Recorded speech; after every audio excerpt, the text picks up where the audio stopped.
আমারে रानी छुआ छुआ कि बॉम्बे में लेंगे मकानिया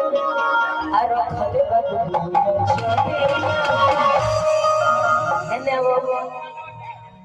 कि देवर रोज छाड़ी पियोता भातारो ठलाला बजियोता देवर रोज छाड़ी पियोता कि गरमी में दुनिया डोलावा करू आ काहे ना कूलर लगावा करू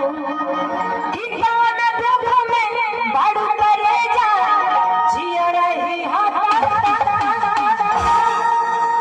होने से आ जाइए होने से कि देवर रोज छाड़ी पियोता भातारो ठलाली बजियोता कि रगड़ी ले